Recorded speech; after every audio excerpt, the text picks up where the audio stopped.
Myth. Scott, I'm such a big fan. So excited to speak with you. Thank you. It's nice to meet you. Yeah, look, so I loved your work from work in the comic book genre to your memorable horror films. I'm a Hellraiser Inferno fan, but Right I on. I love The Gorge. It's so different from anything you've done. Can you tell me what drew you to Zach Dean's script?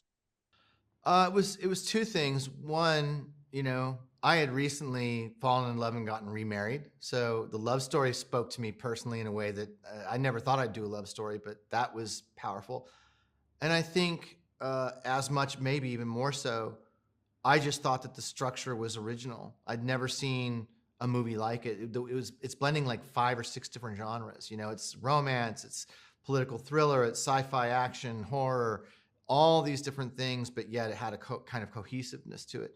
And the fact that the movie was offered to me with the budget that it had, and it wasn't a sequel, it wasn't a franchise, it wasn't IP, it was an original story that was daring and different.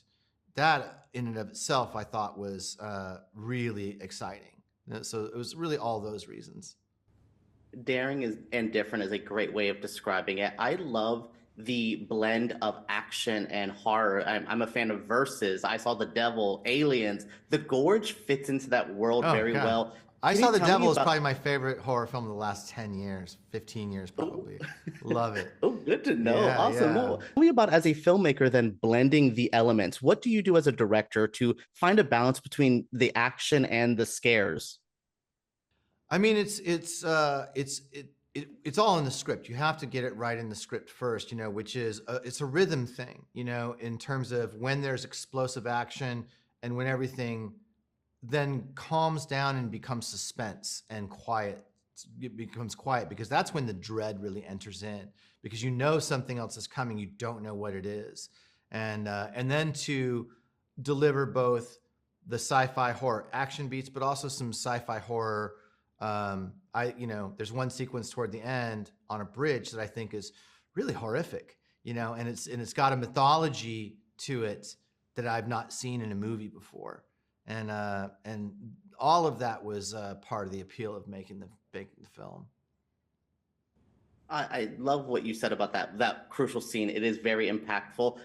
You mentioned it earlier, the romance though is something I would have never expected from Scott Derrickson. I Yeah, love I wouldn't your, either.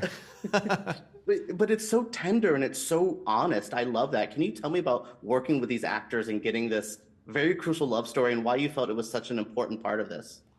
Yeah, I thought that both Miles and Anya I think they're both very sensitive actors. I think they've both given very nuanced performances in very intimate movies, and consistently so. And I thought they would have good chemistry. I didn't know how good it would be. I think they have tremendous chemistry in the movie. They're both really creative actors, and I think they understood what we were doing. I think they understood what the movie was, and the part of the challenge of it was to build that relationship in a way that you buy it, people falling in love at a distance like that, fighting hard to be together, but then not letting go of the power of that relationship once the action really starts. When all the craziness starts, you still watch them look out for each other and cover each other and work as a unit and take these moments of intimacy in the process. It was always about uh, integrating a certain kind of rhythm to blend how to make all those different genres work together. You are a filmmaker who loves a heart and soul in the midst the action, amidst the chaos. You find it so well. So thank you so much for talking with me today and getting to make this again multi-hyphenated film that is a little bit of everything. Oh, I love it. Thank you so much. I'm really glad you enjoyed it. That makes me very happy.